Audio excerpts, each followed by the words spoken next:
Masret Souka Daf Chaf Aleph, nous commençons le dernier mot de la 6e ligne avant la fin du Hamoud précédent, Chaf Hamoud Bet. Tanan Atam. Nous avons vu dans la Mishnah le din de celui qui dort sous un lit dans la souka. Il ne s'est pas acquitté de son obligation. Et comme la Gemara a expliqué, il s'agit d'un lit qui est à une hauteur de 10 tfachim, donc c'est en soi un Ohel, une tente, c'est-à-dire un toit, et la Torah a ordonné de dormir, de manger, de vivre sous le toit de la souka et non pas sous un autre toit, même dans un autre avir, dans un autre air. Donc sous un lit, si c'est plus de 10 tfachim, on ne peut pas dormir sous le lit dans la souka. Et la Mishnah avait rapporté que Rabbi Yehuda avait dit que lui il dormait devant les Ekenim, devant les sages, et ils n'ont rien dit. Et nous avons vu aussi Rabbi Shimon qui rapporte le maaseh de l'esclave de Rabban Gamliel, Tavi Avdo, qui lui dormait sous le lit. Et Rabban Gamliel avait dit à ses élèves, regardez, Tavi Avdi, c'est un Talmid Chacham, il sait que les esclaves sont dispensés de la mitzvah de Souka, et donc il dort sous le lit pour ne pas accomplir la mitzvah de Souka. Là nous allons voir plusieurs dénimes à propos de Ohel, et nous allons même rentrer dans les dénimes de loi de la Paradouma. Tnanatam, nous avons une Mishnah dans Masechet Ohalot. À propos d'un Ohel de Tum'a, c'est-à-dire lorsqu'il y a un mort ou même kazaït, volume d'une olive, de la chair d'un homme mort, ceci est métamé, rend impur Béoel sous le même toit, tout ce qui se trouve sous le même toit. Si il y a un toit et que entre l'impureté et le toit il y a un téphar, c'est-à-dire c'est un Ohel d'au moins un téphar 10 cm, l'impureté ne va pas dépasser le toit, va s'arrêter à ce toit de Ohel. Le toit, c'est pas seulement un toit, ça peut être même une planche de bois. S'il y a moins qu'un téphar, à ce moment-là, la Touma est appelée Touma Retsutsa, et donc elle monte jusqu'au ciel, même au-dessus du toit de la planche de ce qui couvre cette impureté. Nous avons une Mishnah à propos d'un trou, Echat Chor, un trou Shechareru Maï. L'eau a fait un trou, par exemple dans la roche. Nous avons parfois des falaises ou un rocher. Avec le temps, l'eau a creusé sous ce rocher. Donc nous avons un Ohel, une sorte de tente, un petit toit, sous le rocher. Mais ce Ohel n'a pas été fabriqué par la main de l'homme. C'est l'eau qui, avec le temps, a creusé. Oshratzim, ou bien shratzim comme une taupe par exemple qui a fait un trou sous une maison. Oshachaltom lachat, ou bien que la terre, Rachid nous dit, qui était un peu salée, l'habitude de se fendiller, de s'ouvrir, et on trouve un Ohel, c'est-à-dire un endroit sous la terre où il y a un petit toit, d'un téphar bien sûr, vechen midvar havanim, ou bien un tas de pierres qu'on a posées les unes sur les autres, et sans faire exprès, on est arrivé à faire un Ohel, c'est-à-dire il y a une pierre sur deux autres pierres, et sous cette pierre, il y a un petit toit d'un téphar. Ou bien encore, des poutres qui ont été posées les unes sur les autres pour la construction d'une maison, et entre deux poutres, ou sous une poutre, nous avons un Ohel, donc un petit toit, la poutre, s'il y a une impureté en dessous, me'a'il à la touma. Ceci peut donc être considéré comme un Ohel, et s'il y a une impureté dans un endroit, c'est-à-dire sous un de ces trous, sous un de ces Ohel, et qu'il y a aussi un aliment ou un homme pur à côté, l'aliment ou l'homme deviendra impur par la touma de Ohel, puisqu'ils sont sous le même toit. Donc on considère ici, d'après Tanakama, que tout ce qui est appelé Ohel, même si ça a été fabriqué, midei shamayim, la nature des choses, et non pas bidé Adam, ceci s'appelle un Oel. Et même dans Midbach Avanim, Soir Shel Korot, où on a fait un Oel sans faire exprès, ceci est appelé un Oel. Rabbi Yehuda Omer, Kol Oel sheno asui bidé Adam en Oel. Rabbi Yehuda n'est pas d'accord. Il faut que l'Oel ait été fait par la main de l'homme, et Rashi rajoute aussi avec l'intention de l'homme d'en faire un Oel. Et donc, dans tous ces cas-là, puisque ce n'est pas l'homme qui a décidé de faire un Oel, il n'y a pas de Tumat Oel, même s'il y a une impureté et un aliment sous le même toit, sous ce même rocher, l'aliment ne devient pas impur. Maïtama, pour quelle raison? Maïtama de Rabbi Yehuda, quelle est la raison de Rabbi Yehuda? L'Agma répond, nous commençons Chafalef. Yalif Oel Oel mi Mishkan, on va apprendre par Gzera Shava Oel Oel du Mishkan. C'est-à-dire, nous avons une fois c'est marqué Oel ici, une fois Oel à propos du Mishkan, et nous allons apprendre l'un de l'autre. Tivacha, c'est marqué à propos de l'impureté Zot, à Torah Adam qui amoud Boel, voici la loi. Un homme qui meurt dans une tente, c'est-à-dire sous un toit, tout ce qui se trouve sous ce même toit est impur, c'est le din de Tumat Oel. Le Ktivata, mais c'est marqué là-bas, à propos du Mishkan, le Pasuk nous dit, Vayifros et Oel à la Mishkan. Il a placé, donc le Oel à la Mishkan, les Yeriot, un toit sur le Mishkan. Et ceci a été fait par la main de l'homme, Allan bidé Adam, Afkan bidé Adam. Donc puisque le Mishkan, le Oel, les tentures ont été posées par l'homme, et c'est ce qui sert de toit dans le Mishkan, donc on voit que la Torah n'appelle Oel que ce qui a été fait par l'homme. Donc même à propos du din de Tumat Oel, c'est seulement Oel qui a été fait par l'homme. Les Rabbanan et les Chachamim ne sont pas d'accord, Oel, Oel, Riba. Puisque dans la Torah, dans Parashat Para, où on parle de l'impureté du mort, plusieurs fois la Torah répète le mot Oel, pour nous apprendre que toutes sortes de Oel, même s'il a été fait par lui-même, nature, par un animal, c'est considéré comme un Oel. Donc là, nous avons une marloquette entre Rabbi Yehuda et les Chachamim. Est-ce qu'un Oel qui n'a pas été fait par l'homme est appelé Oel ou pas? La Gemara continue, et ça va, Rabbi Yehuda, Koel, Shino, Asui, Bidadam, et Oel. Est-ce que vraiment Rabbi Yehuda pense que tout Oel, toute tente, tout toit qui n'a pas été fait par l'homme n'en est pas un? Urmenu, et pourtant nous avons une contradiction, une Mishnah dans Masechet Para. Cette fameuse Mishnah, inconnue dans Masechet Para, puisque, comme nous l'avons vu aussi plusieurs fois dans Masechet Yoma, dans Masechet Psachim, Para Adouma, c'était la vache rousse, on devait brûler la vache rousse, et avec ses cendres qu'on allait mélanger dans de l'eau de source, on pouvait ensuite purifier un homme impur en aspergeant de ce mélange sur lui.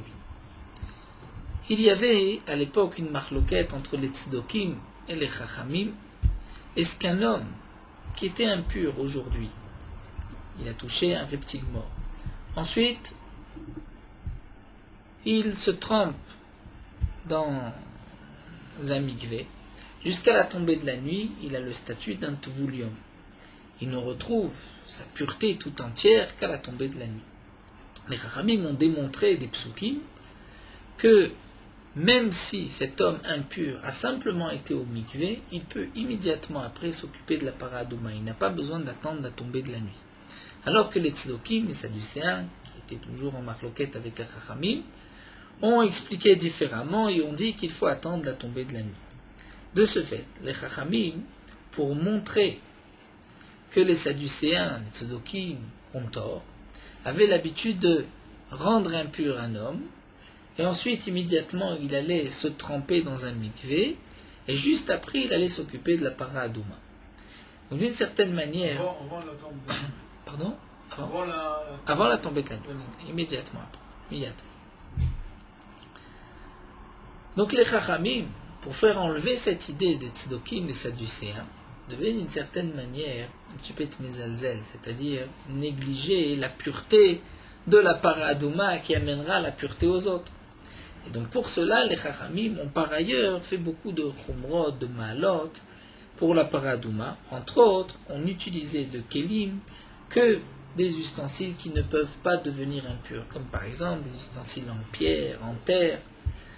Ces ustensiles ne peuvent pas devenir impurs, c'est ce qu'on utilisait pour la paradouma, puisque d'une certaine manière, on était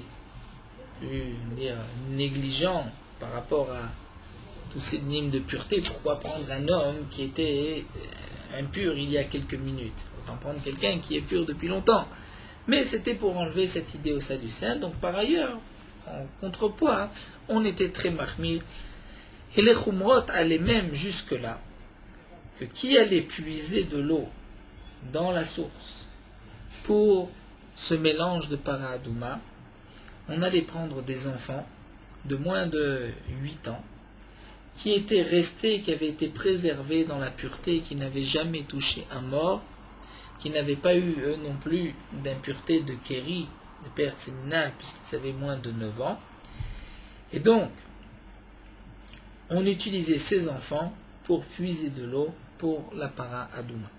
Et c'est ce que la Braïta nous dit, la Mishnah nous dit dans Masret Para. Chatzerot ayu benuyot b'Yerushalayim. Il y avait des cours, des tas d'habitations à Yerushalayim qui étaient construits al gabé asela, sur un rocher, sur de la roche. Vetartem chalal. Et en dessous, il y avait du vide. Mipne kever ateom, à cause d'un kever, d'une tombe ateom qu'on ne connaît pas, pour lequel on pourrait avoir un doute. À n'importe quel endroit, on peut avoir un doute et se dire peut-être qu'il y a quelqu'un qui a été enterré juste en dessous. Donc pour cela, on allait d'abord choisir un rocher, donc de la roche. Généralement de la roche, on n'enterrait pas les morts. Donc il y a très peu de chances pour qu'un mort ait été enterré dans cette roche. De plus, on n'allait pas construire les maisons et les cours directement sur la roche. On allait mettre des kifines, des arcades, et on allait par-dessus construire des maisons et y habiter. Qu'est-ce qu'on a gagné? On a gagné qu'il y avait un halal, c'est-à-dire il y avait un espace, un vide entre la roche et la maison. Donc, même s'il y a un mort qui a été enterré à cet endroit-là, puisque maintenant il y a plus qu'un téphar jusqu'au toit de ce khatser, de ces maisons, de ces arcades, donc la touma, l'impureté, ne monte pas au-delà, et ceux qui habitent au-dessus resteront donc purs, n'ont aucun souci d'être impurs d'une tombe, d'un kever hateom, comme nous l'avons vu dans Maseret Psachim. Rashi nous rappelle kever hateom, c'est-à-dire lorsqu'il y a un safek, quelque chose qui n'est pas dévoilé. Et donc comment faire? Mevim nashim ou berot. On a mené sur place des femmes enceintes, veyoldot sham, et ces femmes accouchaient là-bas. Umegadlot benehem, et elles élevaient leurs enfants là-bas, sham les para, pour la para adouma. Donc c'était des enfants qui n'avaient jamais été au contact d'un mort, ni par negia, par contact, ni par Oel. Peut-être qu'ils ont marché à un endroit où il y avait un mort en dessous, et que cette impureté, ce mort les a rendus impurs. Eh bien non, on faisait tout pour qu'il n'y ait pas d'impureté de mort. C'est vrai, comme le soulève Tosfot, que les enfants étaient de toutes les manières impurs, puisque leur mère était Nida et Yoledot au moment de l'accouchement, mais malgré tout, nous dit Tosfot, ce qu'on pouvait faire, on faisait, et on était particulièrement attentif à l'impureté de Tumat Met, qui est la plus longue, et aussi à la Tuma Yotse Migofo, qui sort de son corps, comme par exemple Tumat Keri. C'est pour cela qu'on choisissait des enfants de 7 ou 8 ans. Ensuite, lorsqu'il fallait puiser de l'eau, Mevim Shvarim, on apportait des taureaux, Valgaben Daltot, et sur ces taureaux on mettait des portes. Vetinokot Yoshvim Algabem, et les enfants étaient assis sur ces portes, sur donc les taureaux. Vechosot Sheleven Biedem, ils avaient des verres en pierre, donc ils ne pouvaient pas devenir impurs dans leurs mains. Et Gioul et Shiloach, lorsqu'ils arrivaient à cette source de Shiloach, Yardou le Tochamaim, ils descendaient dans l'eau, et ils remplissaient leurs verres, Ve'alou, Ve'yeshulaim, ensuite ils remontaient, et ils s'asseyaient sur ces portes qui se trouvaient sur les taureaux. Pourquoi des portes? Eh bien, pour que même pendant que le taureau donc marche, si on a les pieds d'un côté et de l'autre du taureau, et qu'on passe juste au-dessus d'un endroit où il y a peut-être un mort enterré en dessous, eh bien, s'il n'y a pas un téphar entre le mort et le sol, c'est une Touma Retsutsa qui monte, et donc cet enfant sera de toutes les manières impur. Donc on mettait une porte, l'enfant est sur la porte, La porte sert de Ohel, même s'il y a une impureté, elle ne dépasse pas la porte. D'après ce Tanakama, donc les enfants devaient descendre. Rabbi Yossé Omer, Mimkomo aya meshalshel ou memale mipne keveratem. Rabbi Yossé dit, non, ils n'avaient pas besoin de descendre, ils pouvaient rester sur place et faire descendre leur verre avec une ficelle. Mais Tanakama n'est pas d'accord, il pense qu'il faut un milouï beyadaim, fait avec les mains, et non pas juste faire descendre une shell, faire descendre juste une corde et ramasser, puiser de l'eau. En tout cas, nous avons ici, aussi bien d'après Tanakama que Rabbi Yossé, on utilisait des portes sur les taureaux. Vetania, et nous avons une braïta. Rabbi Yehuda a dit non, on n'apportait pas de portes, simplement des taureaux. Rashi explique, donc il s'agissait de taureaux d'après Rabbi Yehuda qui étaient très très gras, bien larges. Donc c'était, comme dit la braïta, des taureaux d'Égypte. Et les enfants étaient assis sur ces taureaux, mais étant donné que le taureau était large, donc les pieds de l'enfant ne dépassaient pas la largeur du taureau. Et le taureau en lui-même était lui le Ohel. Et Rashi rajoute même que la colonne vertébrale du taureau est le Ohel sur ses entrailles. Donc on a un Ohel même dans le taureau lui-même. Même s'il y a une impureté en dessous, cette impureté ne va pas traverser le taureau et cet enfant restera pur. Donc on voit que d'après Rabbi Yehuda, on n'avait pas besoin, on ne prenait pas de porte, mais simplement des taureaux. Et donc là vient la question de la Gemara. Nous avons vu plus haut que d'après Rabbi Yehuda, un Ohel qui n'a pas été fabriqué par l'homme n'en est pas un. Et pourtant, Ve'ashvarim, les taureaux de Ohel Shino Asui Bide Adam, c'est un Ohel qui s'est fait par le ciel, la Kadosh Baruch Hu qui a créé le taureau, ce n'est pas l'homme, Ve'katane. C'est marqué Rabbi Yehuda, Rabbi Yehuda dit on ne prenait pas de porte, on prenait des taureaux. Donc on voit que même un taureau, même un Ohel qui a été fait Bidé Shamaïm est considéré comme un Ohel pour l'impureté. Là il m'en répond qu'il y a Ravdimi à Rab Lazar, Modé Rabbi Yehuda Kimlo Egrof. Ravdimi vient répondre Rab Lazar à Chidouche. C'est que jusqu'à présent, tout ce que Rabbi Yehuda nous a dit, qu'il faut un Ohel qui a été fabriqué par l'homme, c'est lorsque c'est un Ohel qui fait un tefar. Comme nous savons, le din du Ohel, c'est un tefar. Donc une planche ou un carré, un tefar de large sur un tefar de long, un tefar de large, un petit carré, et une hauteur de un tefar aussi. Donc, horaire, rochav, vegova, un tefar. Là, il faut que ce Ohel soit fait bidé Adam. Mais ici, nous dit Ravdimi, dans le cas où il est kemelo et grof, c'est-à-dire la largeur d'un point, et pas le point de n'importe qui, Rashi nous dit, le point d'un quelqu'un qui s'appelait Ben Abatiyar, qui était aussi gros que la tête d'un homme. Là, à ce moment-là, lorsqu'il y a cette largeur, cette longueur ou cette hauteur d'un égrove d'un point, même s'il n'a pas été fait par l'homme, c'est aussi considéré comme un Ohel d'après Rabbi Yehuda. Donc un chidouche. Pourquoi lorsque c'est la hauteur, largeur et longueur d'un point assez différent? Puisque Rashi nous dit, nous voyons aussi à propos d'autres dynimes d'impureté d'une fenêtre que c'est aussi le shiur d'un égrove, comme c'est rapporté dans Masechet Toalot et Masechet Bechorot. Donc ici, nous avons un chidouche de la Gemara. C'est que d'après Rabbi Yehuda, lorsqu'il y a la hauteur ou même la largeur, en réalité les Mefarshim expliquent que de Rashi, on voit que c'est aussi bien parfois dit Rashi en hauteur, parfois en largeur. Donc on voit qu'il faut le tout, longueur, largeur et hauteur, comme pour le tefar. C'est avec une kavana. S'il n'y a pas de kavana, ça a été fait bidé shamaim, donc il faut la hauteur, longueur, largeur d'un point. C'est que c'est rapporté dans le Aruch al-Ner. Donc la Gemara va maintenant nous rapporter une braïta. Tanya al-Me'achi, Modé Rabbi Yehuda. Rabbi Yehuda est d'accord, Beshikifim ou Benekika Slaim. Rabbi Yehuda est modé avec Tanakama que c'est aussi appelé un Ohel. Beshikifim, Rashi nous dit, c'est lorsqu'il y a un rocher qui est tombé par le vent. Donc il y a maintenant un trou à la place de ce rocher. Ou bien Benekika Aslaim, entre les rochers, lorsqu'il y a un creux entre les rochers. Rabbi Yehuda est d'accord que dans ce cas-là, même si ça a été fait donc bidé shamaim, pas par la main de l'homme, malgré tout c'est considéré comme un Ohel. Pourquoi? Parce que là on parle dans le cas où il y a un shiur qui est plus large, qui est la largeur d'un point. La hauteur, largeur, longueur d'un point. La Gemara continue et demande, Varedelet, mais pourtant, la porte. la porte qu'on a mis sur ce taureau. Rabbi Yehuda nous dit on ne met pas de porte. Donc on pense, pour l'instant, penser expliquer Rabbi Yehuda de cette manière, qu'on ne peut pas mettre de porte parce que la porte c'est pas suffisant. Mais la porte, des Yeshbokama et Grofin, Rachid nous dit du sol jusqu'à la porte, jusqu'à cette planche qui est posée sur le taureau, il y a bien sûr plusieurs égrofim, plusieurs points. Et donc, c'est sûr que c'est un Oel, même si ça n'a pas été fait par l'homme. En tout cas, donc pourquoi Rabbi Yehuda n'accepte pas cette porte? Alors, la Gemara nous dit, Amar Abaye explique, non pas que on n'apporte pas, on ne peut pas apporter de porte, parce que ce n'est pas un Oel, mais Abaye dit, on n'a pas besoin d'amener de porte. On n'a pas besoin, puisque même si on apportait des taureaux qui étaient bien larges, c'était suffisant.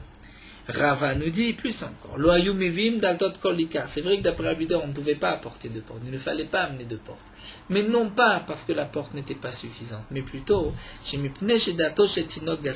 lorsque l'enfant est bien assis, lorsqu'il est bien assis sur cette porte-là, il se sent à l'aise, il risque de se promener sur cette planche, de faire sortir la tête, de regarder telle ou telle chose sur le côté. Et peut-être que sur son chemin, il va y avoir une impureté, et cette impureté va se retrouver juste au-dessus de la main, du pied ou de la tête de cet enfant. Donc c'est pour cela que nous dit Rabbi Yehuda, on n'amenait pas de porte, il était sur le taureau lui-même, et le taureau était large, donc les pieds de l'enfant n'étaient pas maïl sur aucune impureté. Donc Shema, peut-être que Dato Shetinok Gasalav, Shema Yotzi Rosho Echad Mevaravit, peut-être il sortira sa tête, ou un de ses membres, et il deviendra impur. Bekeveratom, par l'impureté d'un keveratom, d'une tombe qu'on ne connaissait pas jusqu'à aujourd'hui. Tana Kvate de Rava, nous avons une preuve comme ce que vient de nous dire Rava, Rabbi Yehuda Omer, Lo Imvim Datot Kolikar, on n'apportait pas de porte, Mifnesh Datot Shetinok Gasalav, puisque sinon l'enfant allait être un petit peu, on peut dire orgueilleux, être un peu joyeux, bien assis, Shema Yotzi Rosho Echad Mevara, peut-être qu'il va sortir sa tête ou un de ses membres, Vitma Bekeveratom, et qu'il deviendra impur, Bekeveratom, et la Mevim Shvarim Amitzrim. Mais on apportait les taureaux d'Égypte, chez Kirusotem, Rechavot, dont leur ventre était bien large, Vatinokot Yoshvot Al Gabeem, et les enfants étaient assis dessus, et leurs pieds ne dépassaient pas. Vekosot chez les Ven Biyadem, ils avaient des verres en pierre dans leurs mains, et Giou les Shloar, ils arrivaient dans à la source de Shiloh, Yardou, Maloum, Ve'alou, Yeshou, Lahem, Al-Gabem. Donc ils descendaient, ils remplissaient leurs verres, et ensuite ils remontaient sur ces taureaux. La Gemara continue et pose une question. Va'aremita, et pourtant le lit. Donc là, tout ceci a été rapporté pour notre din que nous avons vu dans la Mishnah, le din du lit. Mita deyeshba kama egrofim. On est tous d'accord que sous un lit, il y a aussi plusieurs egrofim, plusieurs points. Et donc, ceci devrait être considéré comme un Oel d'après Rabbi Yehuda. Vetnan, et nous avons une Mishnah enseignée dans notre Mishnah que Rabbi Yehuda dit, Rabbi Yehuda dit, on avait l'habitude de dormir sous le lit devant les Ekenim ne nous ont rien dit. Donc Rabbi Yehuda pense qu'on peut dormir sous un lit, mais si le lit, il y a plusieurs égrofim, donc c'est sûr que c'est considéré comme un Oel. Si c'est un Oel, on ne peut pas dormir sous une autre tente, sous un Oel. Dans la Souka, il faut être dans le Havir de Souka et pas dans le Havir, dans l'espace d'un Oel. L'Agma répond, Shane Mita, le lit c'est différent. Oui, les Gaba Asuya. C'est-à-dire le lit, c'est pas fait pour être en dessous, c'est fait pour être au-dessus. Puisque c'est fait pour être au-dessus, donc en dessous, ça n'a pas le statut de Oel. Demande Agma, c'est impossible parce que sinon Shvarim Name les Gaba Nasuyim. Les taureaux aussi, on utilise le taureau pour monter dessus et non pas pour être en dessous le taureau. Donc il n'y a pas de raison de considérer cela comme un Oel. Qui a été Ravin Amar Rablazar, lorsque Ravin est venu à dire Rablazar, Shane Shvarim, répondu différemment. Les Shvarim, les taureaux, c'est différent. Oui, le Maginim Alaroim, Bachama, Mipnachama, puisque parfois même les bergers vont se protéger du soleil par les taureaux, ils vont aller sous le taureau, utiliser l'ombre du taureau, Bekshamim, et en hiver, au moment des pluies, à cause des pluies, il va mettre sa tête sous le taureau, il va être ainsi protégé de la pluie. Donc on voit que le taureau lui-même, on peut l'utiliser même en dessous et pas seulement les gabanes. Il peut y avoir une utilisation de ce taureau pour en bas aussi. Donc ça peut être un OL pour la Toum'a qui se trouve en dessous, c'est considéré aussi comme un Toel, un OL, et ça fait écran avec celui qui est assis dessus. Iachi, c'est ainsi Mitaname, demande Agmara. Alors, le lit aussi, ou il Megina, Minalim et Sandalim chez Tartea. Le lit est aussi utilisé pour mettre les chaussures et les sandales sous le lit. Les chaussures en été, puisqu'on utilise des sandales, et les sandales en hiver, puisque on utilise des chaussures. Rashi explique pourquoi on a choisi juste les sandales et les chaussures, puisque la Gemara dit dans Masechet Bava Batra que le lit d'un Talmid Chacham, c'est lorsqu'on ne trouve en dessous le lit que des sandales ou des chaussures, mais non pas lorsqu'on met toutes sortes de choses sous les lits. Ceci n'est pas la mida d'un Talmid Chacham. Donc ici demande la Gemara, tu viens de nous dire que le taureau, parfois on utilise le taureau comme ombre ou pour se protéger de la pluie, donc c'est considéré comme un OL, si c'est ainsi le lit aussi. Parfois le lit est utilisé pour mettre des chaussures en dessous. Et là, Rava va donner une autre explication. Le taureau c'est différent. Pourquoi le taureau a un statut de OL et que donc il pourra faire écran avec l'impureté? C'est parce que le taureau, il est fait, c'est-à-dire ce qu'on appelle le OL, c'est-à-dire la colonne vertébrale, ses côtes, c'est fait pour l'agin, pour protéger les entrailles qui se trouvent à l'intérieur. Chez Nema, comme c'est marqué dans le Basouk, Or ou Bassa, Talbisheni, que Akadosh Baruch Hu a habillé l'homme de peau et de chair, ou Be'atzamot Vegidim Tesorcheni, et avec des os et des tendons, il l'a recouvert. C'est vrai que c'est rapporté à propos de l'homme, mais aussi pour la bête. On voit donc un terme, Atzamot Vegidim Tesorcheni, on voit le terme de Srach. Donc puisqu'on voit le terme de Srach, on voit que le taureau, c'est aussi un srach pour retenir les entrailles qu'il y a à l'intérieur. Et donc, c'est différent du digne du lit. Puisque le lit, ce n'est pas utilisé pour en dessous, donc le lit n'a pas le statut d'un OL.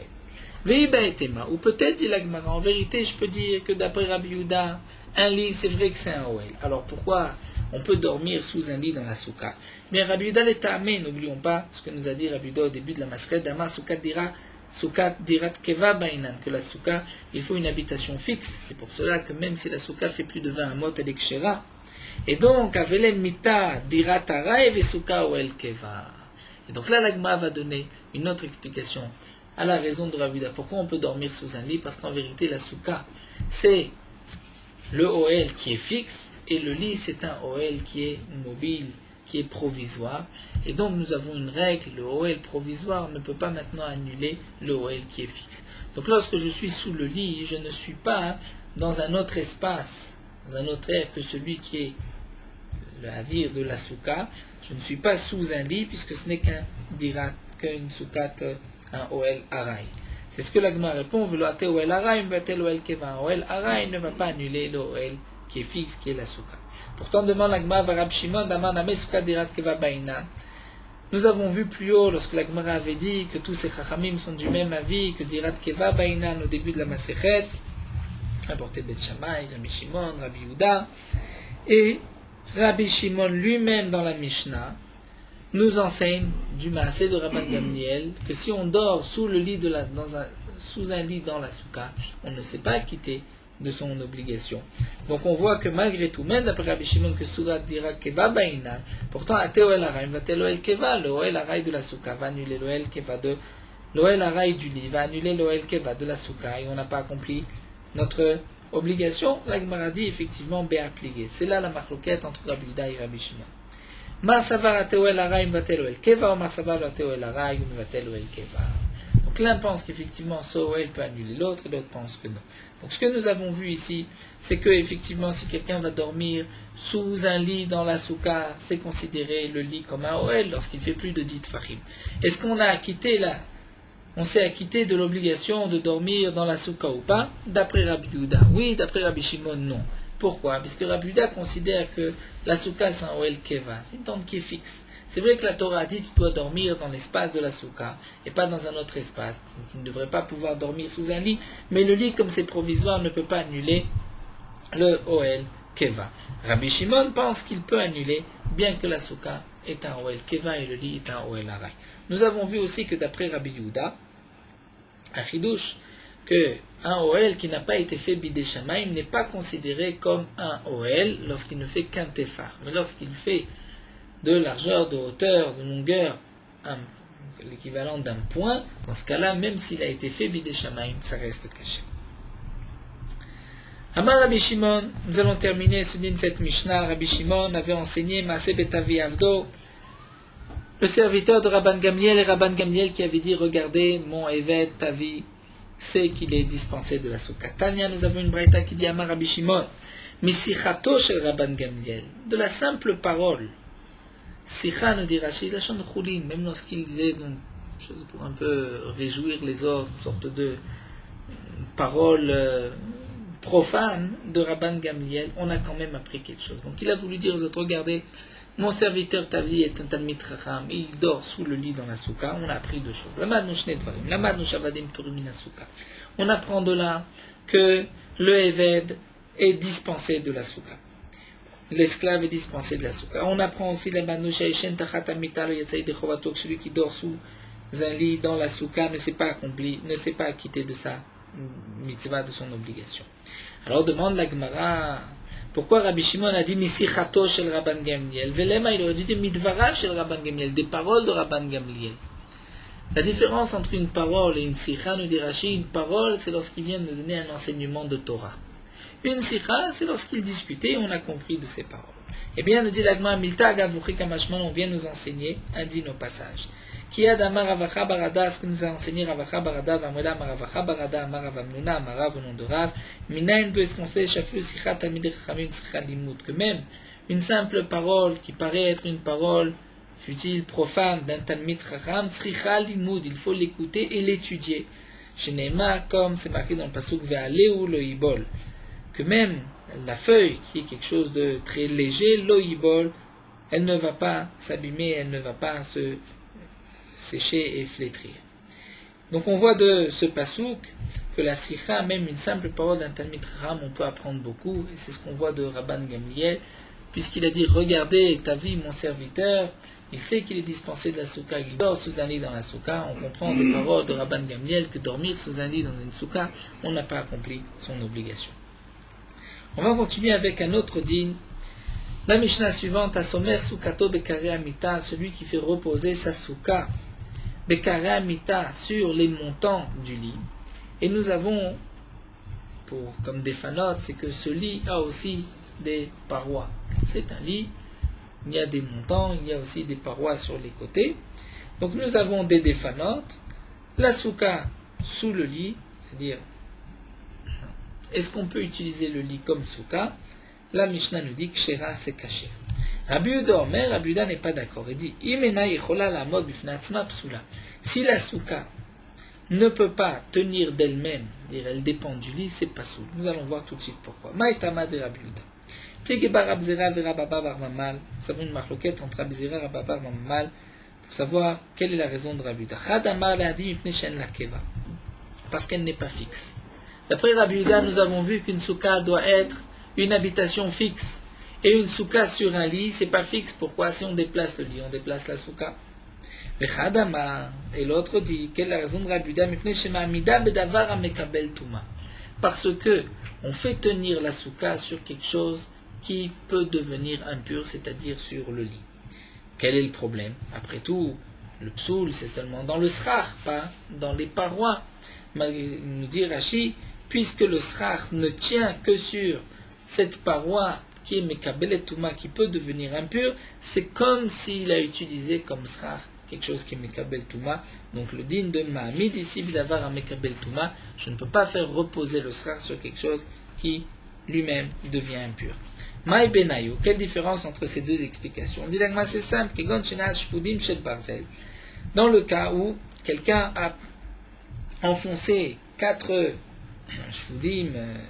barres de fer, il a mis du srach par-dessus. Bien sûr, il a aussi des fanotes. Mais le mandamar, les fichen la kvar, yesh la kva. D'après le mandamar qui dit que quel le psoul de Rabbi Yehuda sur un lit, c'est parce que la soukha n'est pas fixe, elle peut déplacer avec le lit. Là, lorsqu'on a planté Naat Shifudim Shel Barzel, on a planté des barres de fer tout autour, eh bien, la souka devient keva, puisqu'on ne pourra pas la déplacer. Mais d'après celui qui dit que lorsqu'on met le srar sur les montants du lit, sur le lit, on fait tenir le srar par quelque chose qui est mekabel touma, et bien là aussi, harima amida bedavar mekabel touma, puisque la souka ne retient que sur ces 4 barres de fer. Amar Abaye, mais Abaye précise et nous dit Loshanu et la samar, tout ce que nous avons enseigné, que c'est pas soul d'après Rabbi Yehuda, c'est lorsqu'il a vraiment posé le srar sur les montants du lit, il a utilisé les parois du lit. Aval sicher al gabe amita, mais s'il a mis un srar sur un lit, et Rashi nous dit, il n'a pas posé le srar sur les montants du lit, mais il a mis 4 poteaux en bois, qui ne sont pas mekabel touma. C'est vrai qu'il a utilisé les bords du lit comme étant les murs de sa souka, mais malgré tout, ça reste caché. Maïtama, pour quelle raison? Pourquoi d'après Rabbi Yehuda, dans ce cas-là, ça reste caché? Eh bien, c'est simple. Revenons. Quelles étaient les 2 raisons pourquoi Rabbi Yehuda a rendu pasoul la souka qui était sur un lit? D'après celui qui dit les fichen la keva, c'est-à-dire que lorsqu'une souka est sur un lit, elle n'est pas fixe puisqu'on peut déplacer le lit et la souka. Eh bien là, areyesh la keva, puisque même si tu déplaces les lits, mais la souka reste. Et la souka, l'essentiel, c'est le srar. Mais les mains de Mamdamar, Mipneshma, Midav, Davam et Kabel Touma, est celui qui a dit que lorsque tu mets un srar sur le lit, donc tu fais reposer le srar sur quelque chose qui est Mekabel Touma, et bien dans ce cas-là, puisqu'on a mis 4 poteaux en bois, En Ma'amida Bedavar Mekabel Touma, et donc la souka Ekshera, même si on a utilisé comme paroi les parois du lit.